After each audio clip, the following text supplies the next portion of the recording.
Bismillahirrahmanirrahim. Assalamu alaikum wa rahmatullahi wa barakatuh. Qadırlı жүрөгүндө иманы бар, ахиретке болгон үмүтү болгон, тозоктон болгон коркунучу болгон мусулман бир туугандар, жумурай журт, сиздерге кулуңуздар, уулуңуздардын Кудайдын үйүнөн туруп, ушундай чырактай келечек урпактарыбыздын алдында туруп кайрылуум. Мен сиздерден болгону кыска убактыңыздарды чын жүрөктөн кулак төшөп угууңуздарды суранам. Көгүлтү экрандан алысыраак тургандар жакын келип алып, жакын тургандар уюлдук телефонуңуздардын үнүн бийигирээк кылып угушуңуздарды суранам. Мындан бир канча кылымдар алдың биздин коңшу өлкөбүз болгон чек арада коңшу өлкөбүз болуп жашаган Кытай өлкөсү, анын падышачылыгы жана анын өкмөтүн түзгөн тобу ийри отуруп түз кеңешүүнү чечишти. Биз чоң өлкөбүз, сан жагыбыздан алда канча адамдардан көппүз. Канткенде мамлекетибиздин бүтүндүгүн сактап, душмандан сактап коргоп кала алабыз деген темада кеңеш жүргүзүштү. Ошондо өлкөнүн эртеңин келечегин ойлогон аскерлер, генералдар, падышачылыгы, кеңешчилер ар кандай ойлорун ортого салышты. Акыры жыйынтыкта келип, дүйнөнү таң калтырган, бүгүнкү күндө дүйнөлүк Гиннестер китебине жайгаштырылган, жазылган улуу бир чеп курушту. Великий стена деп ат беришти ага. Биз ушул чеп менен мамлекетибизди коргоп калабыз, сактап калабыз. Бул дуал эч жерде жок, алда канча бийик, анын үстүнө чыгуу дагы кыйынчылык, жана анын үстүндө аттар менен да кенен кесир жүрүп, курал жарактарды кеңири ташып, биз мамлекетибизди коргоп калабыз деп ушул чечимге келишти. Заманын өтөрү менен түрлүү тараптарынан, айыл жерлерден усталарды чакыртылып, ошол великий стеналары тургузулду. Бирок Кытайдын бул кылганы аларга пайда келтирген жок. Алар бул иштери менен мамлекеттерин коргой алган жок.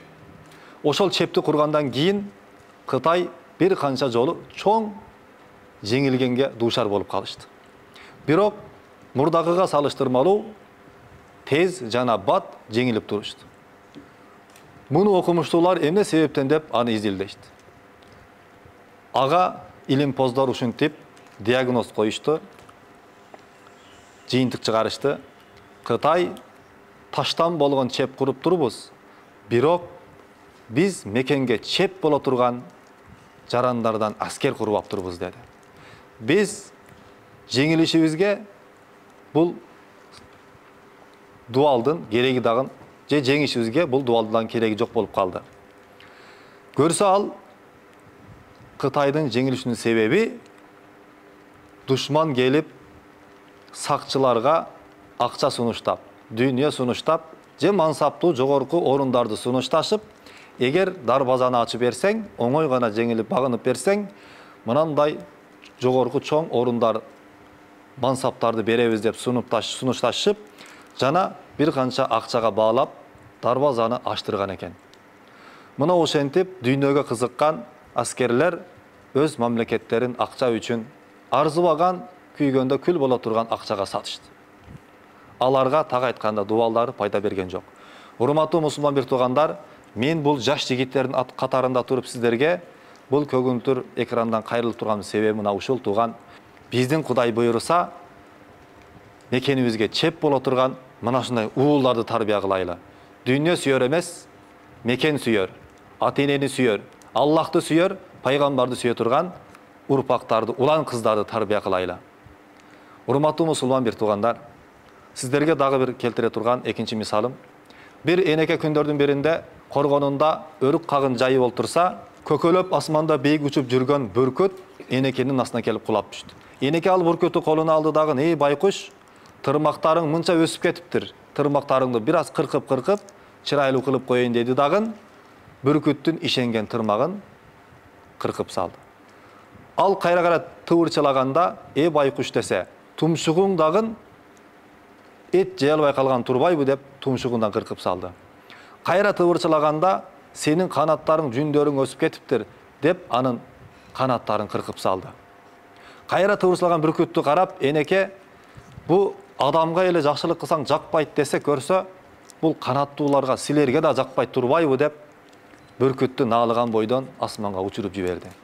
Эми көк асманды багындырып учуп жүргөн, бийикте көкөлө учуп жүргөн бүркүт, канчалык алыстык чакырымдарды багындырып учуп жүргөн бүркүт, бирок bir канча метрге гана учуп бара алды.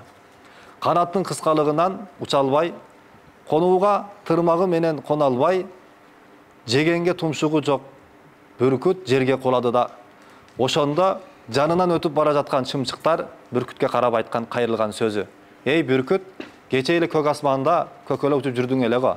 Бүгүн жерде жүрүп калыптырсың.